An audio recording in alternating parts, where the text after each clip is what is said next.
문을 아버님, 열자마자 며느리의 이제 말이 비워주세요. 날아왔습니다. 아버님, 이제 이 집 비워주세요. 순간 귀를 아버님, 의심했습니다. 이제 이 집 제가 서 비워주세요. 있는 곳은 낯선 집이 아니라 제가 평생 살던 집이었으니까요. 아버님, 뭐라고? 며느리는 아무렇지 않게 말했습니다. 이 집 이제 민수 씨 명의잖아요. 저희가 들어와 살아야죠. 그 말이 칼처럼 가슴을 파고들었습니다. 이 집은 제가 20살 때부터 철물점에서 일하며 모은 돈으로 산 집입니다. 비 오는 날도 가게 문을 닫지 않았고 아들이 대학 갈 때는 새벽 시장까지 나가 일했습니다. 그렇게 평생을 모아 마련한 집. 그 집을 저는 아들에게 미리 증여했습니다. 세금도 줄이고 자식들 편하게 살라는 마음에서였습니다. 그런데 그날 저는 처음 알았습니다. 재산을 넘긴 순간 집도 자리도 심지어 부모의 위치까지 달라질 수 있다는 것을 저는 아직도 그날 아들의 얼굴을 잊지 못합니다. 아버지, 그냥 시골 내려가시면 안 될까요? 그 한마디가 제 인생을 완전히 바꿔놓았습니다. 그리고 그날 밤 저는 처음으로 깨달았습니다. 가족에게 재산을 먼저 준다는 것이 어떤 결과를 가져올 수도 있는지 말입니다. 이야기 시작합니다. 안녕하세요. 오늘도 찾아와 주셔서 감사합니다. 좋아요, 구독 눌러주세요. 구독은 무료이니 편하게 눌러주세요. 문을 열자마자 차가운 바람이 먼저 들어왔습니다. 그 뒤를 따라 며느리의 목소리가 들어왔지요. 아버님, 저희도 이제 결정해야 해서요. 날짜를 미리 말씀드리는 게 좋을 것 같아요. 김정우는 현관에 선 채로 잠시 신발도 벗지 못했습니다. 퇴근 시간 무렵이라 복도에는 저녁 냄새가 희미하게 감돌고 있었고 집안에서는 된장찌개가 끓는 구수한 냄새가 났습니다.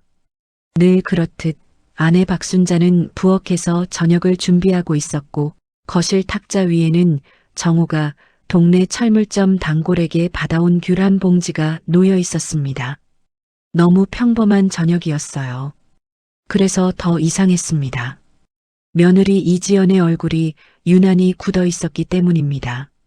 정우는 그날 아직 아무 일도 벌어지지 않았는데도 이상하게 가슴 한쪽이 서늘해졌습니다. 그는 원래 눈치가 빠른 사람이 아니었습니다. 사람 말을 곧이곧대로 믿는 편이었고 누가 무슨 부탁을 하면 오래 재지 못했습니다. 평생 그렇게 살아왔습니다. 손해를 보더라도 사람을 먼저 믿었고 가족일이라면 더 말할 것도 없었지요.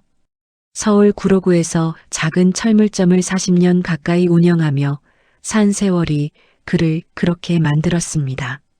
새벽 6시 반이면 가게 셔터를 열었고 밤 9시가 되어야 집으로 돌아왔습니다. 여름엔 땀 냄새와 쇳가루 냄새를 온몸에 묻히고 들어왔고 겨울엔 손끝이 얼어붙은 채 장부를 정리했습니다. 대단한 성공을 한 사람은 아니었지만 자기 몫의 인생을 성실히 버텨낸 사람이라고는 말할 수 있었습니다. 정우가 처음부터 집을 가진 사람은 아니었습니다. 23세 공구상에서 심부름꾼처럼 일을 시작했고 30을 넘겨서야 자기 이름으로 작은 가게를 냈습니다. 비가 오면 손님이 줄어들어 하루 종일 매상을 걱정해야 했고 경기가 나빠지면 외상값을 받으러 다니다가 괜히 미안한 표정만 짓고 돌아오기도 했습니다. 그래도 그는 버텼습니다. 자신보다 더 어린 사장들에게 무시를 당해도 납품이 밀려 거래처에서 언성을 높여도 집에 돌아와서는 별말을 하지 않았습니다. 아이가 자라는 집에서는 아버지의 한숨 소리조차 조심해야 한다고 믿는 사람이었거든요. 아들 민수가 태어난 뒤로는 더 악착같이 살았습니다. 민수는 어릴 때부터 몸이 약했습니다. 계절이 바뀔 때마다 열이 올랐고 유치원에 가는 길에도 정우는 몇 번씩 아이의 이마를 짚어보곤 했습니다. 민수가 중학생이 되었을 때는 학원비를 벌려고 가게 문을 1시간 더 늦게 닫았습니다. 대학 입시를 앞두고는 새벽 도매시장까지 직접 다녀오며 원가를 조금이라도 줄이려 애썼습니다. 그때마다 아내 순자는 말없이 정우 곁을 지켰습니다. 가게를 닫고 점심을 챙기고 거래처 장부를 대신 적어주던 손이 모두 순자의 손이었습니다. 박순자는 요란한 사람이 아니었습니다. 목소리도 크지 않았고 자기 감정을 앞세우는 법도 없었지요. 하지만 집안의 흐름을 읽는 눈은 정우보다 훨씬 빨랐습니다. 누가 어떤 마음으로 말을 하는지, 어떤 침묵 뒤에 어떤 계산이 숨어 있는지 순자는 대개 먼저 알아챘습니다. 정우는 그런 아내를 두고 늘 말했습니다. 나는 당신 없었으면 진작 망했어요. 그러면 순자는 웃으며 대답하곤 했습니다. 망하긴요. 당신은 사람 하나는 참 좋잖아요. 그 말에는 늘 다정함과 걱정이 함께 들어 있었습니다. 사람 좋은 성격이 정우의 장점이면서 동시에 약점이라는 걸 순자는 오래전부터 알고 있었던 겁니다. 세월이 흘러 민수는 자동차 영업사원이 되었습니다. 말솜씨가 아주 뛰어난 편은 아니었지만 성실하다는 평은 들었습니다. 정우는 그 점이 마음에 들었습니다. 아들이 크게 출세하지 않아도 좋았습니다. 거짓말하지 않고 남한테 손가락질 받지 않고 자기 가정을 책임질 줄 아는 사람으로 자라면 그것으로 됐다고 생각했습니다. 민수가 결혼하겠다고 데려온 여자가 바로 이지연이었습니다. 초등학교 방과 후 영어 강사라고 했지요. 첫인상은 단정했습니다. 말도 예의 있게 했고 어른 앞에서 웃는 법도 알았습니다. 정우는 속으로 안도했습니다. 아들이 괜찮은 여자를 만났다고 생각했어요. 결혼 초반만 해도 큰 문제는 없어 보였습니다. 명절에 와서 앞치마를 두르고 전을 부치기도 했고 순자에게 어머님은 손이 정말 빠르세요 하며 살갑게 굴기도 했습니다. 다만 순자는 가끔 며느리의 표정을 유심히 바라보았습니다. 웃고 있으면서도 눈은 웃지 않는 순간이 있었기 때문입니다. 누군가 무심코 꺼낸 집값 이야기, 전세 이야기, 노후 이야기 앞에서 지연의 눈빛이 잠깐씩 달라지는 걸 순자는 몇 번 보았습니다. 하지만 그때만 해도 굳이 말을 꺼내지 않았습니다. 며느리를 의심하는 시어머니가 되고 싶지 않았고 아들의 결혼 초반에 괜한 파문을 만들고 싶지도 않았지요. 정우는 은퇴를 한 뒤에도 한동안 습관처럼 새벽에 눈을 떴습니다. 몸은 집에 있는데 마음은 여전히 가게 셔터 앞에 서 있는 기분이었습니다. 그는 아파트 베란다에 서서 아침 하늘을 오래 바라보곤 했습니다. 오래 살던 집이라 벽지 군데군데가 바랬고 싱크대 손잡이도 몇 번 교체한 흔적이 있었습니다. 그렇지만 그 집에는 정우 부부의 시간이 층층이 쌓여 있었습니다. 민수가 초등학교 때 벽에 남긴 연필 자국, 순자가 아끼던 장독, 사진, 정우가 허리를 다쳐 한동안 누워 지내던 시절의 침대 자리까지 모든 것이 그 집 안에 남아 있었지요. 그에게 집은 단순한 부동산이 아니었습니다. 살아낸 시간 그 자체였습니다. 그런데 나이가 들수록 정우는 자꾸 같은 생각을 했습니다. 내가 죽고 나면 이 집은 어차피 민수 거다. 주변에서도 비슷한 말을 하는 사람들이 많았습니다. 요즘은 살아있을 때 미리 정리해 주는 게 자식들한테 도움이 된다고 했습니다. 세금 문제도 그렇고 괜히 형제 간 다툼을 남기지 않는 것도 중요하다고 했지요. 정우는 외동아들이니 더 간단하다고 생각했습니다. 자식에게 짐이 되고 싶지 않았고 무엇보다 자신이 살아있을 때 좋은 아버지라는 마음을 보여주고 싶었습니다. 말로는 다 못한 사랑을 재산으로라도 정리해주면 자식도 부모 마음을 더 깊이 이해하지 않겠느냐고 믿었습니다. 그 이야기가 처음 식탁 위에 오른 날도 아주 평범한 저녁이었습니다. 민수는 국그릇을 만지작거리다가 조심스럽게 말했습니다. 아버지, 요즘 부동산 관련해서 다들 미리 정리하더라고요. 정호는 젓가락을 내려놓고 아들을 보았습니다. 뭘 정리해? 집 명의요. 나중에 한꺼번에 하면 세금도 그렇고 복잡하대요. 며느리도 옆에서 부드럽게 거들었습니다. 저도 주변에서 많이 들었어요. 어차피 아버님, 어머님 뜻이 민수 씨 주시는 거면 미리 해두는 게 낫다고요. 순자는 그 말을 듣고 잠시 멈췄습니다. 국을 뜨던 손이 아주 잠깐 허공에서 머물렀지요. 하지만 정우는 대수롭지 않게 웃었습니다.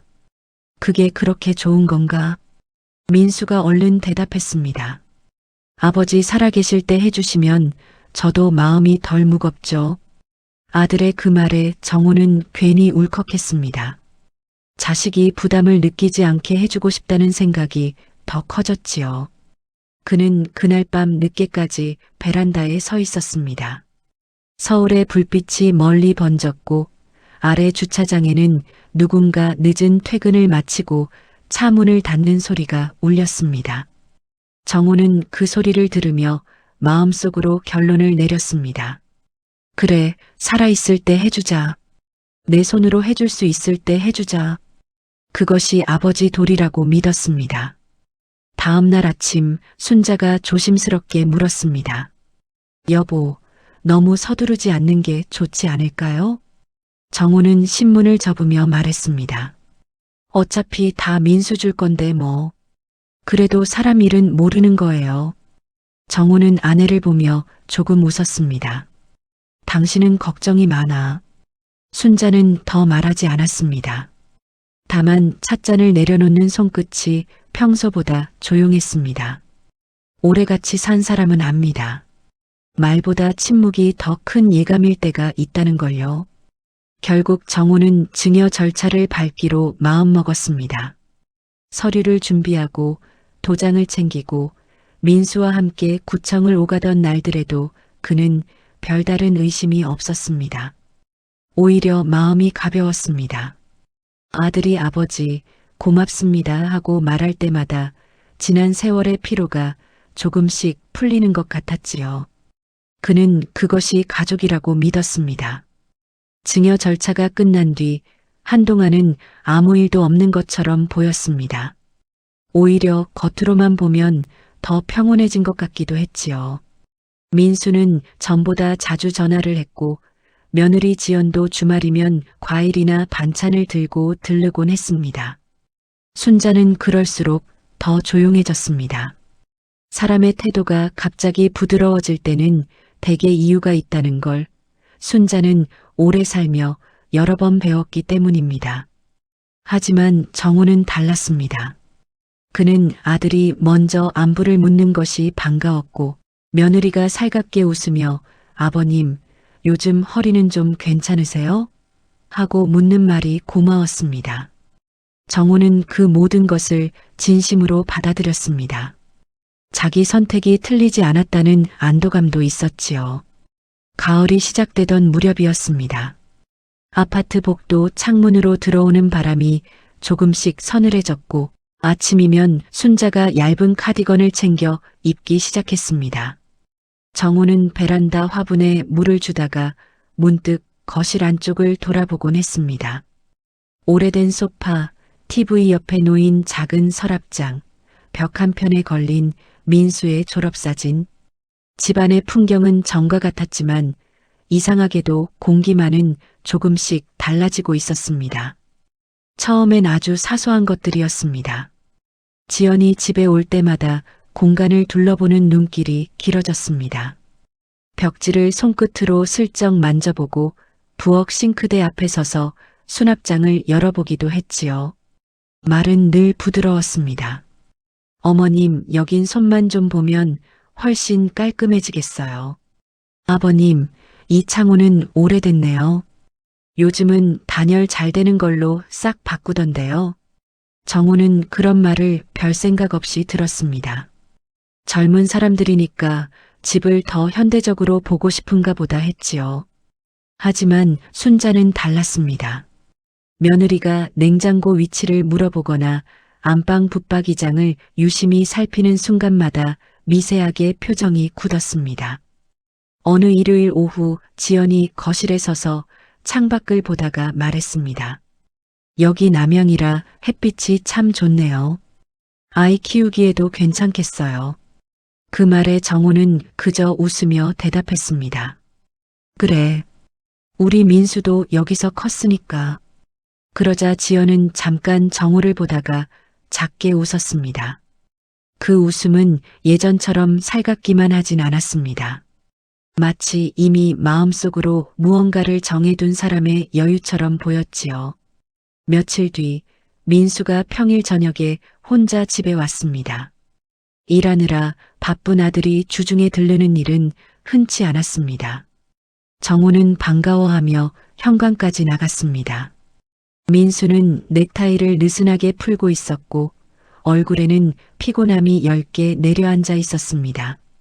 식탁에 앉아 순자가 내준 된장찌개를 두어 숟갈 뜨던 민수는 쉽지 않은 이야기를 꺼내는 사람처럼 젓가락 끝으로 밥알을 쓸어 모았습니다. 아버지, 왜? 저희 전세 계약이 이제 몇 달 안 남았어요. 정호는 고개를 들었습니다. 그 말 자체는 새로울 것이 없었습니다. 전세 만기가 다가오면 다음 집을 알아보는 것은 당연한 일이었으니까요. 그래서 괜찮은데 알아보고 있니? 민수는 바로 대답하지 못했습니다. 대신 물컵을 들었다가 다시 내려놓았습니다. 잠시 후 아주 조심스럽게 말했지요. 요즘 집값도 그렇고 전세금도 너무 올라서요. 솔직히 저희 형편에 서울 안에서 옮기는 것도 쉽지가 않아요. 정호는 아들의 얼굴을 찬찬히 보았습니다. 민수는 어릴 때부터 어려운 부탁을 할 때 눈을 바로 마주치지 못하는 버릇이 있었습니다. 그날도 그랬습니다. 정호는 그제야 어렴풋이 아들이 무슨 말을 하려는지 짐작했지만 일부러 먼저 묻지 않았습니다. 아들이 스스로 말하게 두고 싶었지요. 그래서 어떻게 하고 싶은데? 민수는 한참 망설이다 말했습니다. 지연이가 그러는데 여기로 들어오면 어떻겠냐고요. 정호는 숟가락을 내려놓았습니다. 금속이 그릇에 닿는 소리가 유난히 또렷하게 울렸습니다. 순자도 부엌에서 움직이던 손을 멈추었습니다. 여기로?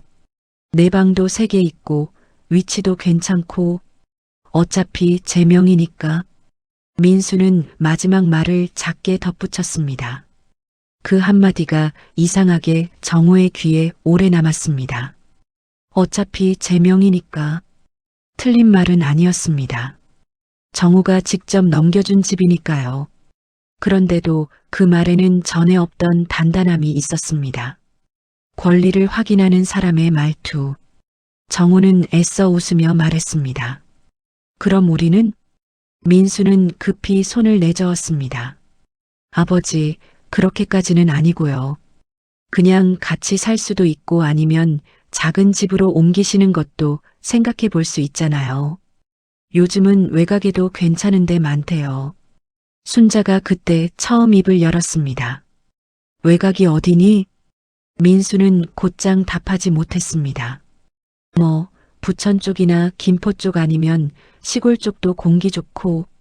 순자는 짧게 웃었습니다. 웃음이라기보다 허탈함에 가까운 소리였지요. 너희는 서울에서 살아야 하고 우리는 공기 좋은 데 가면 되는 거구나. 민수는 얼굴이 붉어졌습니다. 어머니, 그렇게 말하시면. 정호는 손을 들어 아내를 조용히 말렸습니다. 그 자리에서 바로 감정이 상하는 것을 막고 싶었습니다. 그리고 무엇보다도 그는 아직 이 상황을 아들의 철없는 제안 정도로 믿고 싶었습니다. 아주 잠깐 스쳐가는 생각이길 바랐지요. 민수야, 그런 얘기는 갑자기 하면 안 되지. 아버지, 저도 갑자기 말씀드리는 거 아니에요. 저희도 고민 많이 했어요. 고민을 많이 했으면 더더욱 부모부터 생각했어야지. 민수는 그 말에 입술을 깨물었습니다. 더 말하지 못하고 밥만 몇 숟갈 뜨다가 결국 일찍 자리에서 일어났습니다. 현관문이 닫힌 뒤 집안은 이상할 만큼 조용했습니다. 냉장고 돌아가는 소리만 들렸고 순자는 식탁 위 그릇을 치우다가 한참 동안 아무 말도 하지 않았습니다. 정우도 마찬가지였습니다. 그는 거실에 앉아 TV를 켰지만 뉴스 내용은 하나도 들어오지 않았습니다. 화면 속 앵커의 입은 움직이는데 머릿속에는 아들의 말만 맴돌았습니다. 어차피 제 명이니까 같이 살 수도 있고 작은 집으로 옮기시는 것도. 그날 밤 순자가 먼저 말을 꺼냈습니다. 여보, 내가 뭘 했어요. 정우는 한숨을 내쉬었습니다. 민수가 설마 진심이겠어. 지연이가 옆에서 그런 말을 했겠지. 순자는 단호하게 고개를 저었습니다. 며느리만 문제라고 생각하지 마세요. 자기 입으로 말했잖아요. 정우는 대답하지 못했습니다. 인정하고 싶지 않았습니다. 자식이 한때의 계산으로라도 부모의 자리를 흔들 수 있다는 사실이 너무 낯설고도 수치스러웠기 때문입니다. 그는 침대에 누운 뒤에도 좀처럼 잠들지 못했습니다. 현관 센서 등이 켜졌다 꺼지는 빛이 방문 아래로 희미하게 스며들었고 옆에서 누운 순자의 숨소리만 일정하게 이어졌습니다. 정우는 천장을 보며 오랫동안 생각했습니다. 내가 너무 쉽게 믿었나? 너무 빨리 줬나? 하지만 생각은 곧 스스로를 향한 변명으로 흘러갔습니다. 아니다. 아들이 잠깐 형편이 어려워서 그런 말을 했을 뿐이다. 사람이 살다 보면 궁해질 수도 있다. 부모니까 이해해줘야 한다. 그렇게 마음을 다독였지요. 그러나 갈등은 거기서 멈추지 않았습니다. 그 주말 지연이 직접 찾아왔습니다. 민수와 함께였지만 분위기를 주도하는 쪽은 분명 지연이었습니다. 그녀는 작은 케이크 상자를 들고 와 식탁 위에 올려두며 밝게 웃었습니다. 아버님, 어머님, 오늘은 기분 좋게 말씀드리려고 왔어요. 정우는 그 말이 이상하게 불길하게 들렸습니다. 순자는 대꾸 없이 차를 내왔습니다.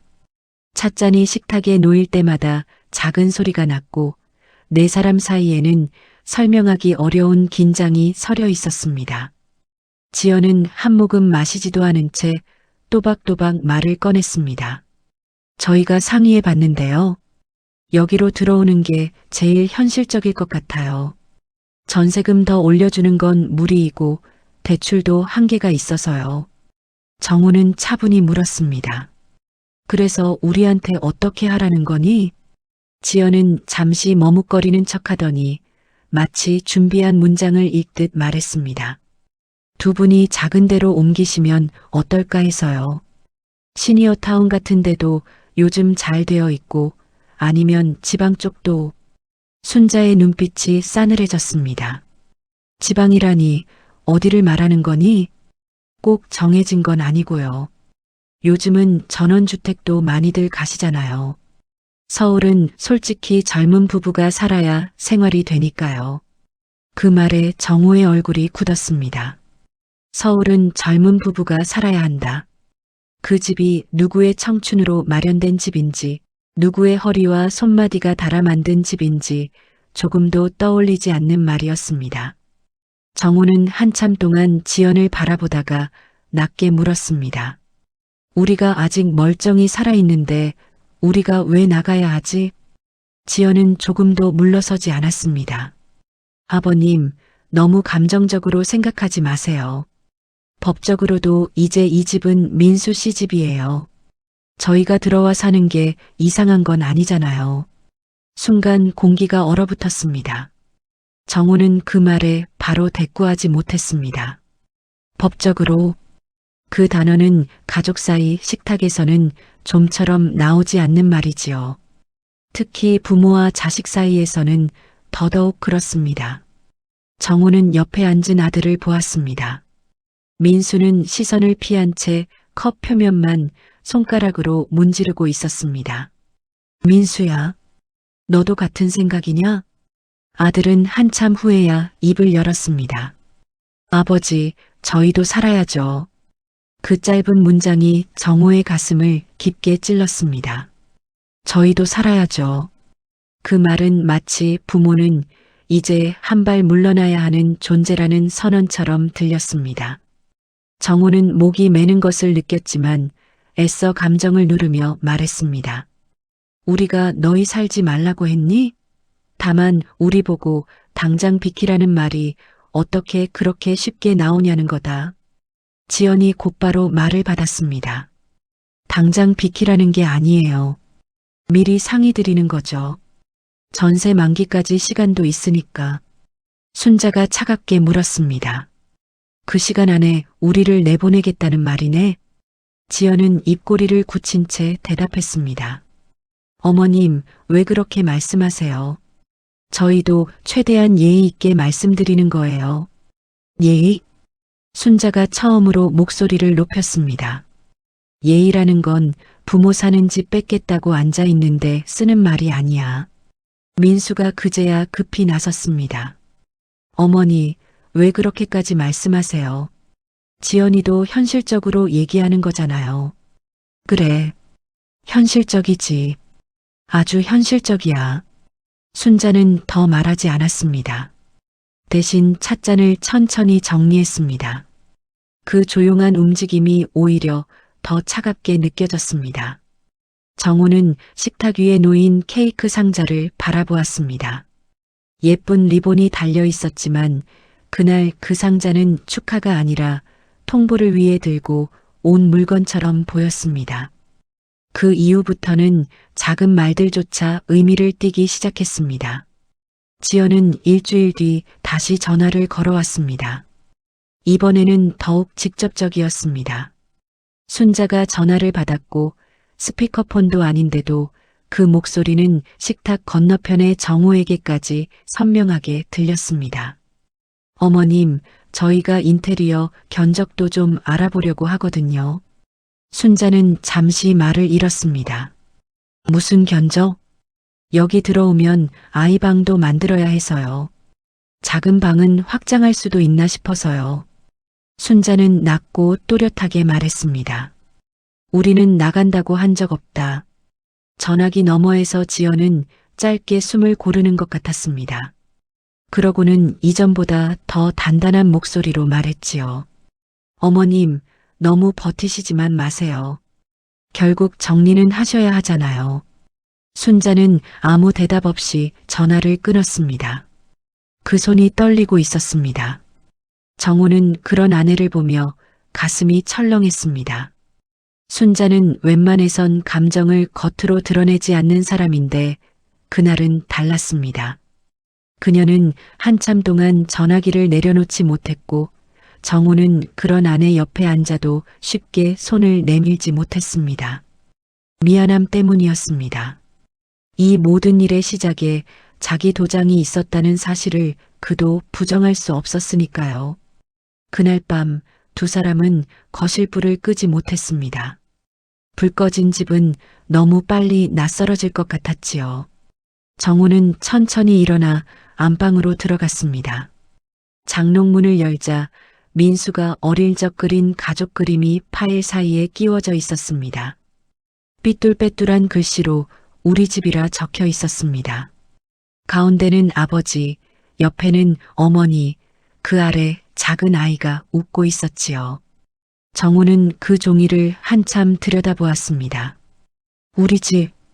그 단순한 말이 왜 그토록 아프게 느껴졌는지 알 수 없었습니다. 며칠 뒤 정호는 동네 슈퍼에서 두부와 대파를 사서 돌아오고 있었습니다. 복도 끝에서 낯선 남자 둘이 줄자를 들고 서 있는 게 보였지요. 가까이 가보니 민수와 지연이 그들과 함께 집 문 앞에 서 있었습니다. 지연은 활짝 열린 현관문 안을 가리키며 말하고 있었습니다. 여기가 안방이고요. 저쪽이 작은 방이에요. 여긴 벽을 좀 터도 될 것 같죠? 정호는 그 자리에서 발걸음을 멈추었습니다. 손에 들린 비닐봉지가 축 늘어졌고 파 끝이 문가에 닿아 흔들렸습니다. 지연이 먼저 정우를 발견했습니다. 그녀의 얼굴에 잠깐 당황한 기색이 스쳤지만 곧 사라졌습니다. 아버님 오셨어요? 정우는 낮은 목소리로 물었습니다. 이 사람들은 누구냐? 민수가 얼른 다가왔습니다. 아버지, 그냥 집 좀 보러 오신 분들이에요. 참고만 하려고. 무슨 참고? 정우의 목소리가 이전과 다르게 떨렸습니다. 분노가 아니라 믿었던 것이 무너질 때 나오는 허망한 떨림이었지요. 지연이 대신 답했습니다. 리모델링 업체예요. 미리 봐두면 좋잖아요. 정우는 한동안 아무 말도 하지 못했습니다. 그들이 서 있는 곳은 그의 현관이었고 그들이 손가락으로 가리키는 벽은 그의 세월이었습니다. 그런데도 그들 눈에는 이미 다른 사람의 미래만 보이는 듯 했습니다. 현관 앞에서 리모델링 업체 직원들을 마주한 그날 이후 집안의 공기는 완전히 달라졌습니다. 이전에는 불안이 막연했다면 이제는 형태를 가진 위협이 되어 식탁 위에, 거실 소파 위에, 안방 문턱 아래에까지 내려앉은 느낌이었지요. 김정우는 그날 저녁 내내 말수가 줄었습니다. 된장찌개가 식어가는 동안에도 숟가락을 거의 들지 않았고 박순자도 굳이 식사를 권하지 않았습니다. 두 사람 다 알고 있었기 때문입니다. 이제는 더 이상 잠깐 꺼낸 철없는 말로 넘길 수 있는 단계가 아니라는 것을요. 정우는 거실 창가에 오래 앉아 있었습니다. 복도 센서 등이 켜졌다 꺼질 때마다 창문 유리에 희미한 빛이 번졌고 그 빛이 그의 얼굴 주름 사이를 조용히 훑고 지나갔습니다. 그는 자기 손바닥을 내려다보았습니다. 철물점을 하며 굳어진 마디, 오래된 상처 자국, 겨울이면 더 도드라지는 갈라짐까지. 이 손으로 번 돈으로 산 집이었습니다. 이 손으로 밥상을 차리고 학원비를 보내고 대학 등록금을 마련했습니다. 그런데 그 집에서 그 손으로 키운 자식에게 밀려날지 모른다는 생각은 사람을 이상하게 만들었습니다.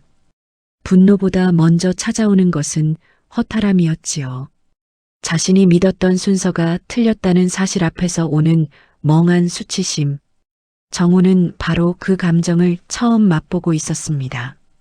박순자는 밤늦게야 조용히 입을 열었습니다. 이제는 분명해졌지요. 정우는 대답하지 않았습니다. 저 애들은 이미 이 집을 자기들 집으로 생각하고 있어요. 정우는 한참 뒤에야 낮게 말했습니다. 그래도 민수는 설마 끝까지 그러겠어. 순자는 그 말을 듣고도 바로 반박하지 않았습니다. 대신 물컵을 정리하며 아주 조용히 말했지요.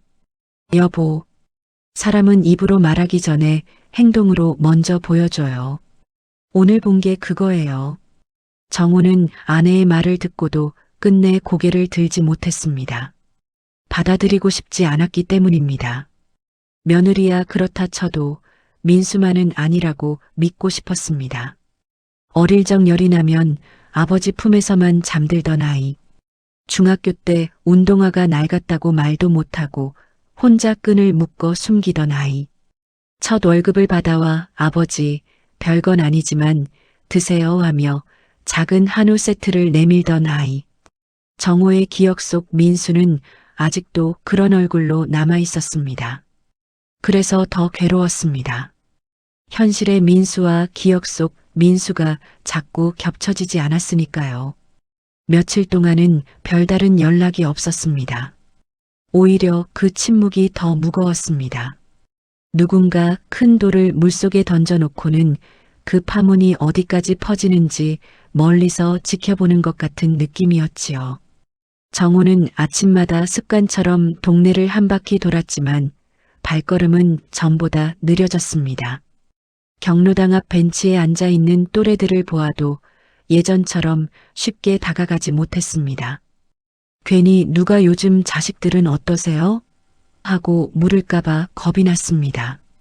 그러던 어느 날 저녁 민수가 다시 찾아왔습니다. 이번에는 혼자였습니다. 넥타이도 풀지 못한 채였고 얼굴에는 초조함이 번져 있었습니다. 순자가 문을 열어주자 민수는 평소보다 더 큰 목소리로 인사했습니다. 괜히 씩씩한 척하는 사람의 목소리였지요.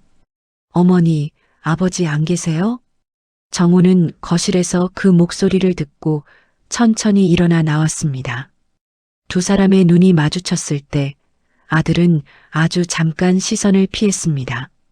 정우는 그 짧은 순간 하나만으로도 오늘 대화가 순탄하지 않을 걸 알 수 있었습니다.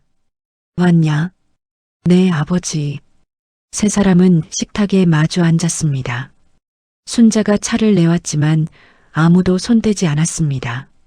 민수는 의자 끝에 걸터 앉은 채 손가락만 만지작거렸습니다. 정우는 일부러 서두르지 않았습니다. 먼저 말을 꺼낼 생각도 하지 않았지요.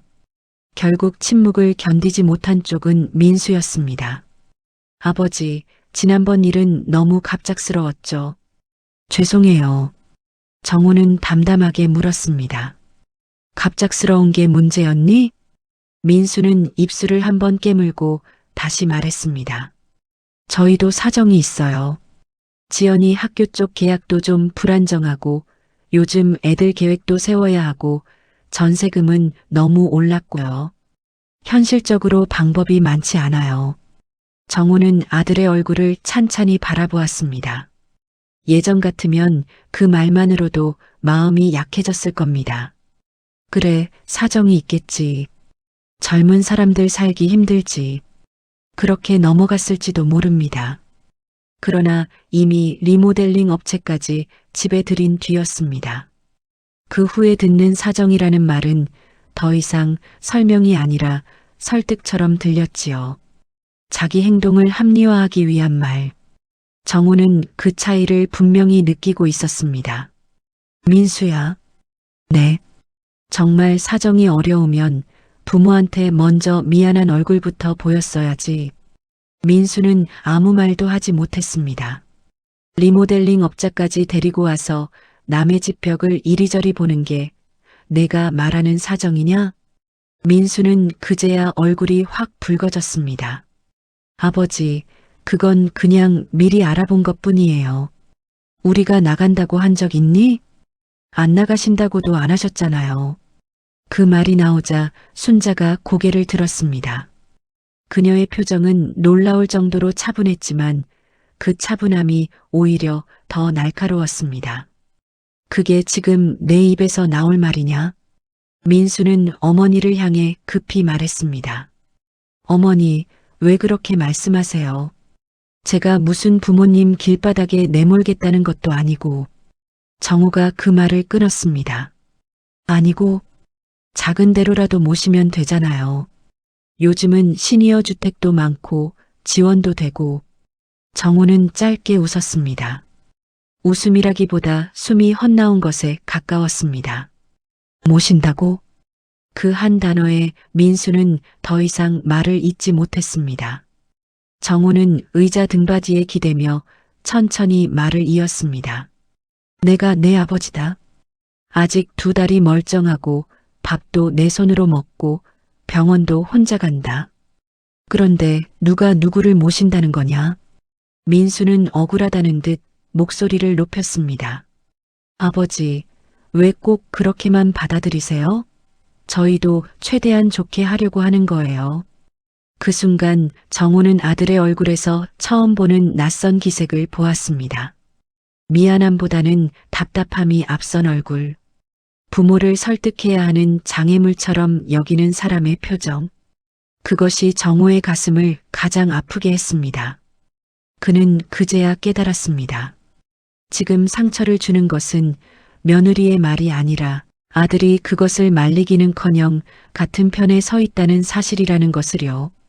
민수가 돌아간 뒤 정우는 깊은 밤까지 잠들지 못했습니다. 안방 장롱 위에 올려둔 앨범을 꺼내 몇 장씩 넘기다 말고 다시 덮었습니다. 사진 속 민수는 늘 웃고 있었습니다. 내가 너무 쉽게 줬나? 아니면 너무 당연하게 믿었나? 자식은 끝까지 자식일 거라고 부모를 밀어내는 일은 절대 없을 거라고. 그는 그 믿음이 얼마나 안일했는지 늦게 배우고 있었습니다. 며칠 후 이번에는 며느리 이지연이 직접 전화하지 않고 문자 메시지를 보냈습니다. 내용은 짧고 단정했습니다.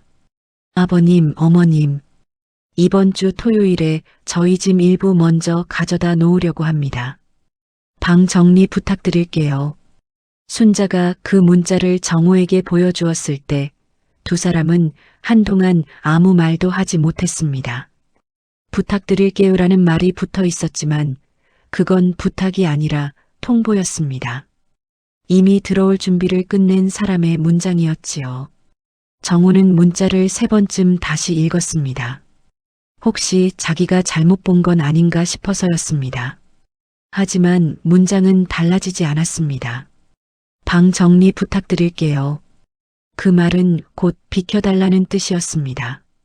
정호는 그날 처음으로 민수에게 직접 전화를 걸었습니다. 평소에는 아들이 먼저 전화하지 않는 이상 굳이 연락하지 않는 편이었지만 이번만큼은 달랐습니다. 벨이 2번 울리고 민수가 받았습니다. 아버지, 문자 받다. 잠시 정적이 흘렀습니다. 네. 그게 무슨 뜻이냐? 민수는 한숨을 짧게 내쉬는 것 같았습니다. 아버지, 저희도 준비해야죠. 날짜가 다가오는데 계속 미뤄지면 더 복잡해져요. 정호는 한 손으로 탁자 모서리를 꽉 잡았습니다. 누가 날짜를 정했지? 저희가요. 부모한테 상의도 없이? 아버지, 상의하면 또 반대하실 거잖아요. 그 말은 정호를 얼어붙게 만들었습니다. 상의하면 또 반대하실 거잖아요. 부모의 의사는 이미 고려 대상이 아니라는 뜻이었으니까요. 그는 목소리를 낮췄습니다. 더 높였다가는 감정이 먼저 터져 나올 것 같았습니다. 민수야, 내가 지금 무슨 말을 하는지 알고 있니? 민수의 대답은 예상보다 더 빨랐습니다. 아버지도 현실을 보셔야 해요. 정호는 그 한마디를 듣고 전화를 끊지 못한 채 몇 초 동안 그대로 서 있었습니다. 현실, 또 그 단어였습니다. 법적으로, 현실적으로, 계획상으로 가족 사이에 들어오면 안 될 말들이 하나둘 식탁으로, 전화선으로, 문자 화면으로 밀려들고 있었습니다. 그는 비로소 알았습니다. 자식 부부는 이미 이 문제를 정서가 아니라 소유의 문제로 보고 있다는 것을요. 그리고 부모의 마음은 그 계산에서 완전히 빠져 있었습니다. 토요일은 생각보다 빨리 왔습니다. 아침부터 순자는 말이 없었고 정호는 괜히 집안을 몇 번씩 서성였습니다. 현관앞 매트를 털고 신발장을 정리하고 베란다 창문을 닦는 척했지만 사실 아무 일도 손에 잡히지 않았습니다. 10시가 조금 넘어 초인종이 울렸습니다. 문을 열자 민수와 지연이 서 있었고 뒤에는 작은 화물차가 한 대 보였습니다. 민수는 어색하게 웃었고 지연은 평소보다 더 또렷한 화장을 하고 있었습니다. 마치 중요한 일정을 처리하러 온 사람처럼 보였지요. 아버님, 잠깐만 짐 놓고 갈게요. 정호는 문턱을 지키듯 서 있었습니다. 안 된다. 지연의 표정이 바로 굳었습니다. 아버님, 왜 이러세요? 저희도 일정이 있는데. 우리가 허락한 적 없다. 민수도 답답하다는 듯 한 걸음 앞으로 나왔습니다. 아버지, 이렇게까지 하셔야 해요? 그 말은 내가 할 말이다. 복도 공기가 팽팽하게 당겨졌습니다. 화물차 기사까지 눈치를 보며 멀찍이 서 있었습니다. 지연은 더 이상 웃지 않았습니다. 그녀는 낮지만 단단한 목소리로 말했습니다. 아버님, 솔직히 말씀드릴게요. 이 집은 이제 민수 씨 명의예요. 저희가 들어오는 걸 막으실 수는 없어요. 그 말이 끝나자 정호의 얼굴이 하얗게 질렸습니다. 그러나 이번에는 물러서지 않았습니다. 그는 평생 누군가와 큰 소리로 싸우며 산 적이 거의 없는 사람이었습니다. 거래처에 손해를 봐도 좋게 말했고 동네 사람과 다퉈도 먼저 고개를 숙이는 편이었지요. 그런 그가 그날 처음으로 현관문 손잡이를 꼭 쥔 채 아주 또렷하게 말했습니다. 그럼 해봐라. 부모 살아있는 집에 짐부터 들이면서 어디까지 갈 건지. 민수는 당황한 듯 아버지를 보았습니다. 이런 단호한 얼굴은 처음이었기 때문입니다. 하지만 놀람도 잠시 그의 표정에는 곧 짜증과 초조함이 섞이기 시작했습니다. 아버지, 제발 좀 현실적으로. 정우가 단호하게 끊었습니다. 현실은 내가 알려주마. 아직 우리는 이 집에서 살고 있고 너희는 우리 허락 없이 이 문턱 하나 못 넘는다. 그때까지 침묵하던 순자가 정우 곁으로 와섰습니다. 그녀는 남편보다 더 낮고 차분한 목소리로 말했습니다. 오늘은 돌아가라. 지연은 입술을 굳게 다물었습니다. 민수도 더 말하려다 결국 돌아섰습니다. 화물차 기사가 멋쩍은 얼굴로 짐칸 문을 닫는 소리가 복도에 울렸습니다. 엘리베이터 문이 닫힐 때까지 정호는 현관을 닫지 않았습니다. 문이 완전히 닫히고 나서야 그는 천천히 손잡이에서 손을 뗐습니다. 손바닥에는 땀이 배어 있었습니다. 그날 오후 집안은 폭풍이 지나간 뒤처럼 고요했습니다. 하지만 그 고요는 평온이 아니었습니다. 오히려 전쟁이 이제 시작되었다는 신호에 가까웠지요. 정호는 거실에 앉아 멍하니 정면만 바라보았습니다. 순자는 그런 남편을 보다가 조용히 안방으로 들어갔습니다. 잠시 후 그녀가 작은 서류 봉투 하나를 들고 나왔습니다. 오래전부터 꺼낼 날을 기다린 물건처럼 조심스러운 손길이었습니다. 여보. 정우가 천천히 고개를 들었습니다. 이제는 정말 봐야 할 때가 됐어요. 봉투 위에는 변호사 사무실 이름이 적혀 있었습니다. 정우는 그 글자를 보는 순간 가슴 어디선가 싸늘한 기운이 차오르는 걸 느꼈습니다. 아내가 이 순간을 이미 오래전부터 예감하고 있었다는 사실, 그리고 자신은 그 예감을 애써 외면해왔다는 사실. 정우는 봉투를 받아들었지만 바로 열지 못했습니다. 그러자 순자가 말했습니다. 여기서 더 밀리면 그 다음엔 우리 자리가 정말 없어져요. 그 말은 협박도 위로도 아니었습니다. 아주 차갑고 정확한 현실이었습니다. 정우는 마침내 봉투를 열었습니다. 그 안에는 상담 내용과 함께 아주 선명한 제목이 적힌 서류가 들어 있었습니다. 증여 취소 관련 법률 검토서. 박순자가 내민 서류 봉투는 생각보다 무거웠습니다.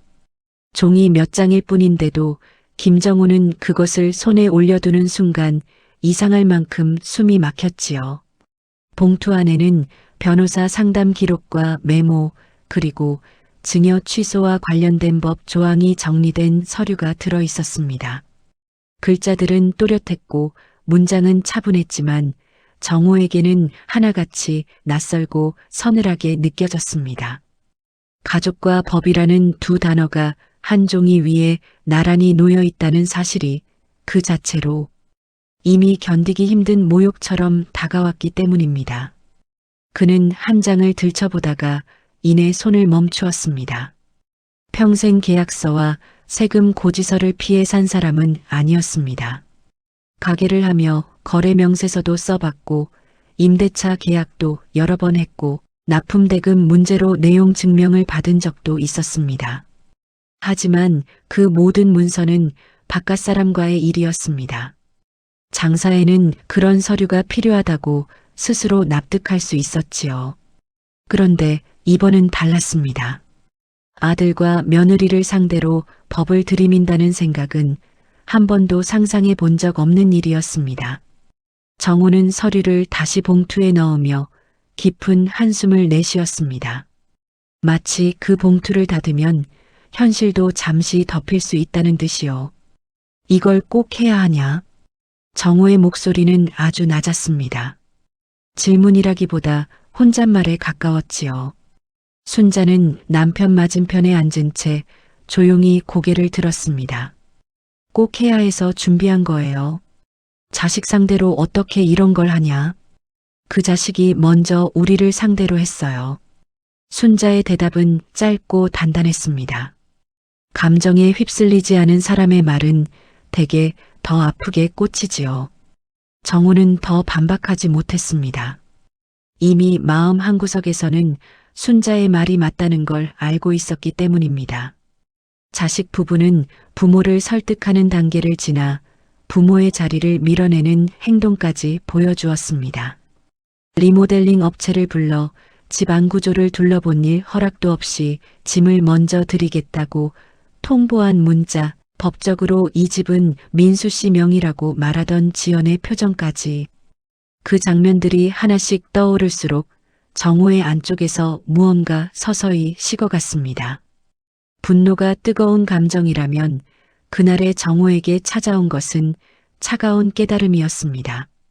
이제는 마음만으로 막을 수 없는 일이 되었다는 사실이요. 그날 오후 순자는 조용히 옷을 갈아입고 나갈 준비를 했습니다. 베이지색 카디건을 걸치고 오래 쓰던 검은 가방에 서류 봉투를 넣는 손길이 차분했습니다. 정호는 거실 한편에서 그런 아내를 바라보다가 물었습니다. 지금 가는 거냐? 상담 예약해뒀어요. 나까지 꼭 가야 하나? 순자는 남편을 보며 짧게 대답했습니다. 당신이 직접 들어야 마음이 정리돼요. 결국 두 사람은 함께 변호사 사무실로 향했습니다. 건물은 지하철역 근처 오래된 상가 5층에 있었고 복도에는 각종 사무실 간판이 빽빽하게 붙어 있었습니다. 엘리베이터 안거울에 비친 자신의 얼굴을 본 정호는 문득 놀랐습니다. 며칠 사이에 얼굴이 더 늙어 보였기 때문입니다. 눈 밑 그늘은 짙어졌고 입가에는 지친 기색이 내려앉아 있었습니다. 그는 괜히 재킷 단추를 한번 만지작거렸습니다.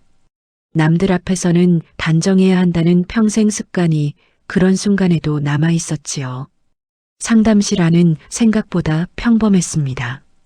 넓지 않은 방, 벽면 가득 꽂힌 법률 서적, 작은 화분 하나, 그리고 미지근한 보리차가 담긴 종이컵. 변호사는 50대 중반쯤 되어 보이는 남자였고 목소리는 조용했습니다. 감정을 크게 실지 않고 사실을 차근차근 짚는 사람이었지요. 오히려 그래서 더 현실적으로 들렸습니다. 그는 서류를 한 장씩 넘기며 상황을 물었습니다. 증여 시점, 현재 거주 상태, 자식 부부의 발언과 행동, 리모델링 업체 방문, 문자 메시지 내용까지. 정호는 처음에는 제대로 말을 잇지 못했습니다. 남의 입을 통해서가 아니라 자기 입으로 그 일을 설명하려니 그제야 모든 상황이 더 선명하게 모욕으로 다가왔기 때문입니다. 하지만 순자가 차분히 보완하며 이야기를 이어갔고 변호사는 그 말을 중간중간 정리해 적었습니다. 한참 설명을 듣던 변호사가 안경을 벗고 잠시 정호를 보았습니다. 말씀하신 내용이 사실이라면 단순한 가족 갈등으로만 보기는 어렵습니다. 정호는 무릎 위에 올린 손을 움켜쥐었습니다. 취소가 됩니까? 변호사는 단정적으로 말하지 않았습니다. 대신 종이에 표시를 하며 설명했습니다. 증여는 원칙적으로 되돌리기 쉽지 않습니다. 하지만 부모 부양과 관련한 약속이 있었거나 증여 이후 수증자가 부모를 부당하게 대하거나 사실상 거주를 위협하는 상황이라면 다툼의 여지가 있습니다. 특히 현재 두 분이 거주 중인 집에서 퇴거를 압박한 정황은 중요합니다. 그 말은 희망이라기보다 가능성이었습니다. 하지만 정호에게는 그 가능성조차 낯설었습니다. 자식과의 관계에서 다툼의 여지라는 표현이 나온다는 사실이 비참했고 또 한편으로는 그 말이 너무나 냉정해서 오히려 붙잡고 싶기도 했습니다. 감정이 아닌 문장으로 정리된 현실은 상처를 더 선명하게 보여주는 대신 판단의 기준도 함께 줍니다. 정우는 바로 그 점에서 조금씩 흔들리기 시작했습니다. 소송까지 가면 완전히 끝나는 거 아닙니까? 정우의 질문에 변호사는 잠시 말을 골랐습니다. 이미 많이 훼손된 관계일 수도 있습니다. 하지만 소송이 관계를 깨는 게 아니라 깨진 관계가 소송으로 드러나는 경우가 많습니다. 그 말에 정우는 더 이상 질문을 하지 못했습니다. 깨진 관계가 소송으로 드러난다. 그는 그 문장을 마음속으로 몇 번 되뇌었습니다. 어쩌면 자신은 아직도 깨지지 않았다고 믿고 있었는지 모릅니다. 금이 가고 흔들려도 결국 가족은 돌아온다고, 부모와 자식 사이는 마지막까지 이어질 거라고. 그런데 변호사의 한마디는 그 믿음을 조용히 걷어냈습니다. 이미 깨진 것을 자신만 모르고 있었을지도 모른다는 생각. 그것이 그를 가장 아프게 했습니다. 상담을 마치고 돌아오는 길, 순자는 한동안 아무 말도 하지 않았습니다. 정우도 마찬가지였습니다. 집에 돌아오자마자 예상치 못한 일이 벌어졌습니다. 현관문을 열자마자 정우의 휴대전화가 울렸습니다. 민수였습니다. 화면에 뜬 이름을 보는 순간 정우는 묘한 감정을 느꼈습니다. 반가움도 아니고 분노도 아니었습니다. 긴장에 가까운 냉정함이었습니다. 그는 잠시 망설이다 전화를 받았습니다. 왜? 민수의 목소리는 들뜨고 거칠었습니다. 아버지, 저희 얘기 들으러 안 오시고 어디 가셨어요? 정우는 순간 말뜻을 이해하지 못했습니다. 무슨 소리냐? 지금 집 앞이에요. 초인종 눌러도 안 나오시잖아요. 정우는 순자와 눈이 마주쳤습니다. 두 사람은 동시에 현관 안쪽에 멈춰 섰습니다. 변호사 사무실에서 막 돌아온 직후 자식 부부가 집 앞에 와 있다는 사실이 이상할 만큼 섬뜩하게 느껴졌지요. 정우는 숨을 고른 뒤 낮게 물었습니다. 무슨 일로 왔냐? 이번에는 지연의 목소리가 전화기 너머로 섞여 들렸습니다. 민수 옆에 서서 말을 거드는 듯 했습니다. 아버님, 저희도 이제 결정을 해야 해서요. 이렇게 계속 미루면 안 돼요. 정우는 현관문에 손을 얹었습니다. 바로 문을 열지 않고도 복도에 누가 서 있는지 선명하게 떠올랐습니다. 조급한 얼굴의 아들, 굳은 표정의 며느리. 아마 또다시 일정과 현실을 말하러 왔을 겁니다. 오늘은 안 된다. 민수의 목소리가 곧장 높아졌습니다. 아버지, 왜 자꾸 피하세요? 그 말에 정우의 눈빛이 달라졌습니다. 피하는 사람이 누구였습니까?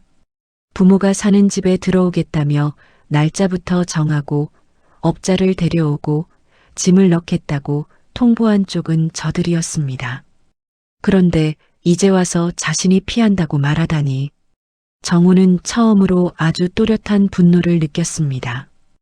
허망함과 수치심을 지나 선을 넘은 상대에게 느끼는 분명한 감정이었습니다. 피한 적 없다. 다만 내 말이 더 들을 가치가 있는지 생각 중이었다. 전화기 너머가 조용해졌습니다. 잠시 뒤 민수가 말했습니다. 그럼 문 열어주세요. 얼굴 보고 얘기해요. 정우는 손잡이를 쥔 채 잠시 서 있었습니다. 문 하나를 사이에 두고 이제는 가족보다 이해관계가 먼저인 사람들이 서 있다는 사실이 너무도 선명했습니다. 그는 천천히 자물쇠를 풀었습니다. 문이 열리자 예상대로 민수와 지연이 서 있었습니다. 민수는 인상을 찌푸리고 있었고 지연은 입술을 다문 채 단단한 표정을 하고 있었습니다. 예전처럼 아버님, 어머님 하며 웃던 얼굴은 이제 없었습니다. 대신 요구를 관철해야 하는 사람의 긴장이 남아 있었지요. 정우는 문턱을 넘겨드리지 않은 채 물었습니다.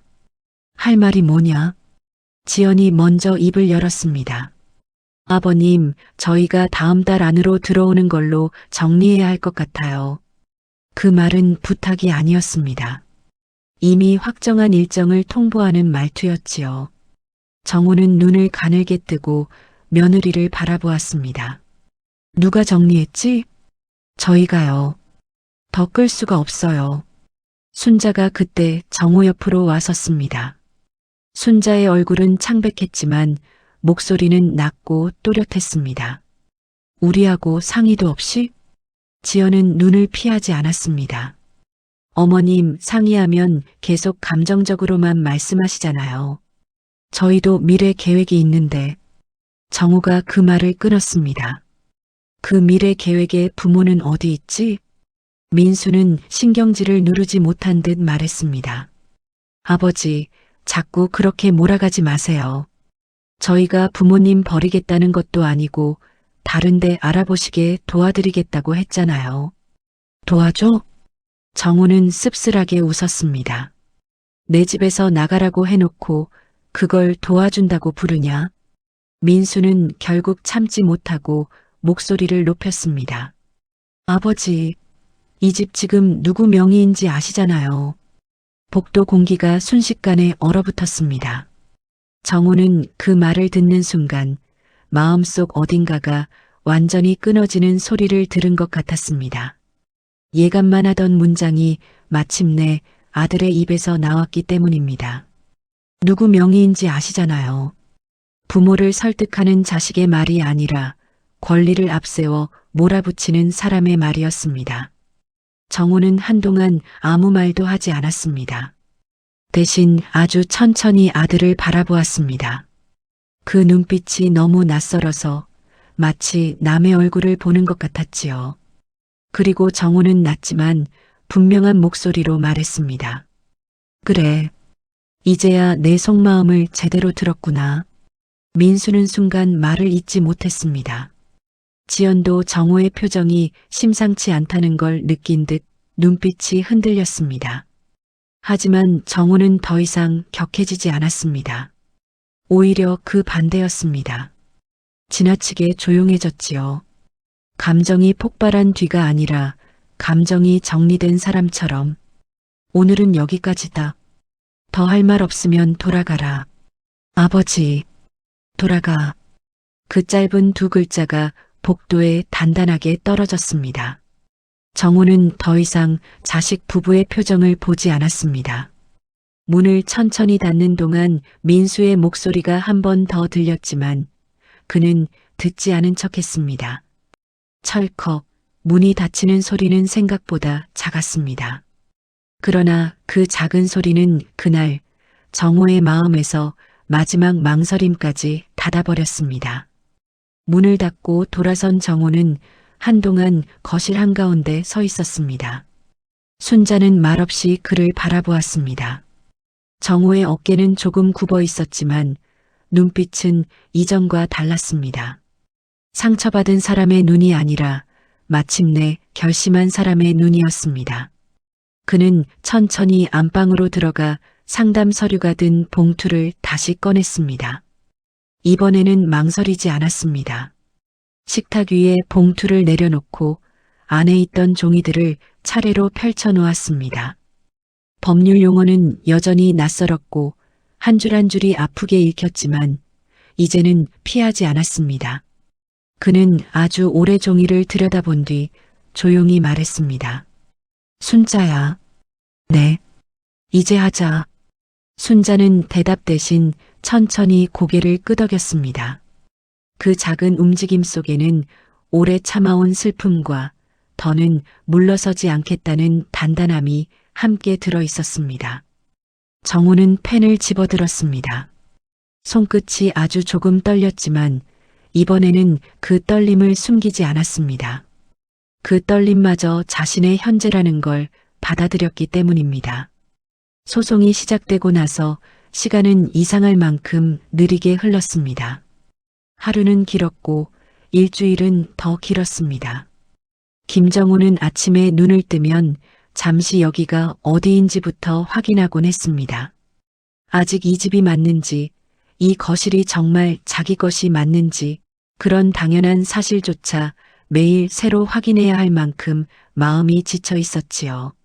하지만 이상하게도 두려움만 커지지는 않았습니다. 고통과 함께 아주 작은 평정도 생겨났습니다. 더는 눈치 보며 흔들리지 않아도 된다는 감각이었습니다. 이미 벌어진 일 앞에서는 차라리 결심이 사람을 덜 흔들리게 하기도 하지요.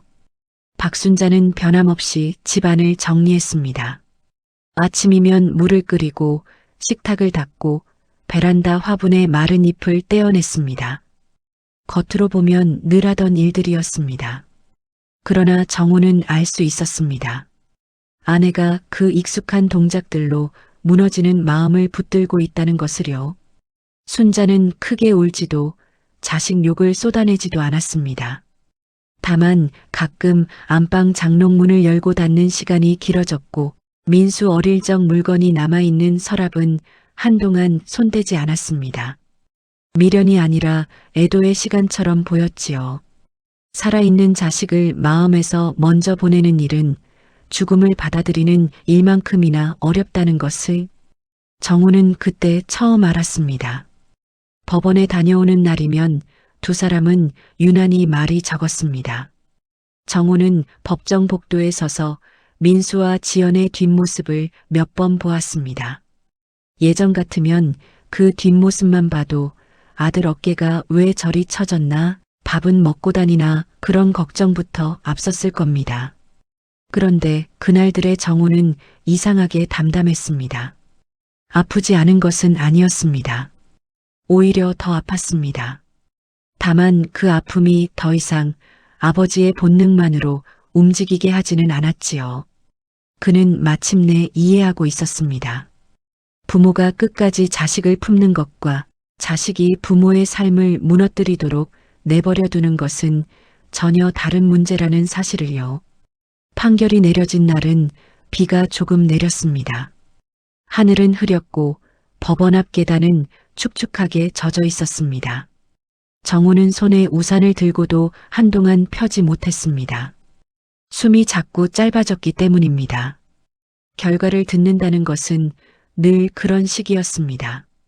이미 예상하고 있어도 막상 눈앞에 문장이 되면 사람은 잠시 자기 삶을 낯선 사람 일처럼 바라보게 되지요. 변호사는 평소와 다름없는 목소리로 결과를 전했습니다. 부모에 대한 부당한 퇴거 압박과 부양 의무 위반 정황이 인정되어 증여 취소가 받아들여졌습니다. 정우는 바로 대답하지 못했습니다. 종이 위에 적힌 문장을 몇 번 눈으로 따라가다가 그제야 천천히 고개를 들었습니다. 박순자가 옆에서 아주 작게 숨을 내쉬었습니다. 그 숨에는 안도도 있었고 설명하기 어려운 허무도 섞여 있었지요. 이겼다는 기쁨보다는 여기까지 와버렸다는 피로가 더 컸습니다. 정우는 법원 복도 창문에 맺힌 빗물을 보며 생각했습니다. 결국 집은 돌아왔지만 예전의 시간은 돌아오지 않는다는 것을요. 밖으로 나왔을 때 민수와 지연이 조금 떨어진 곳에 서 있었습니다. 두 사람 얼굴에는 지친 기색이 역력했습니다. 지연은 평소처럼 단단한 표정을 유지하려 했지만 입가가 자꾸 흔들렸습니다. 민수는 한참 망설이다 아버지 쪽으로 걸어왔습니다. 빗물이 운동화 끝을 적시고 있었고 그의 어깨는 눈에 띄게 처져 있었습니다. 정우는 그런 아들을 가만히 바라보았습니다. 한때는 자신의 등에 엎여 잠들던 아이였고 어느 날부터는 자기보다 큰 키로 아버지를 내려다보던 아들이었지요. 그런데 그날 눈앞에 민수는 그 둘 중 어느 쪽도 아니었습니다. 자기가 선택한 결과 앞에 선 한 사람일 뿐이었습니다. 아버지, 민수의 목소리는 쉬어 있었습니다. 죄송합니다. 정우는 대답하지 않았습니다. 지연도 조금 뒤따라와 고개를 숙였습니다. 어머님, 아버님, 제가 너무 경솔했습니다. 그 말을 듣는 순간 정우는 이상하게 화가 나지 않았습니다. 오히려 너무 늦었다는 생각만 들었습니다. 사과는 분명 필요한 말이지만 모든 사과가 관계를 되살리지는 못합니다. 어떤 말은 상처가 생기기 전에 했어야 하고 어떤 멈춤은 넘지 말아야 할 선 앞에서 있었어야 하지요. 정호는 한참 동안 젖은 계단 아래를 바라보다가 천천히 입을 열었습니다. 미안하면 됐다. 민수는 그 말에 얼굴을 들었습니다. 눈빛 한쪽에 희미한 기대가 번졌지요. 하지만 정호는 곧이어 아주 또렷하게 말을 이었습니다. 그렇다고 없던 일이 되는 건 아니다. 빗소리가 우산 위로 잔잔하게 부딪혔습니다. 지연은 아무 말도 못했고 민수도 입술만 달싹이다가 고개를 숙였습니다. 정호는 더 이상 긴 설명을 하지 않았습니다. 변명도 듣고 싶지 않았고 지금 와서 누가 누구 탓을 더하는 것도 의미가 없다고 느꼈기 때문입니다. 그는 그저 마지막으로 한마디를 남겼습니다. 이 집은 다시 우리 집이다. 그리고 이번엔 누구도 우리를 내보내지 못한다. 그 말은 복수의 선언이 아니었습니다. 늦게나마 자기 삶의 경계를 바로 세우는 말이었지요. 정호는 그 순간 처음으로 자기 목소리가 흔들리지 않는다는 걸 느꼈습니다. 두려움이 사라진 것은 아니었습니다. 다만 두려움보다 지켜야 할 것이 더 분명해진 것입니다. 집으로 돌아오는 길, 비는 조금씩 잦아들었습니다. 아파트 단지 입구에 들어서자 익숙한 경비실, 오래된 벚나무, 주차장 모퉁이의 작은 화단이 눈에 들어왔습니다. 아무것도 달라진 것이 없는데도 정호는 처음 이 집 문을 열고 들어오던 날처럼 천천히 발걸음을 옮겼습니다. 현관 앞에 서서 열쇠를 돌리는 순간 그는 아주 짧게 눈을 감았습니다. 그 집은 다시 법적으로도 마음으로도 자기 자리로 돌아오고 있었습니다. 문을 열자 된장국 냄새가 희미하게 남아 있었습니다. 순자가 먼저 신발을 벗고 안으로 들어섰고 정호는 현관문 안쪽을 가만히 손으로 쓸어보았습니다.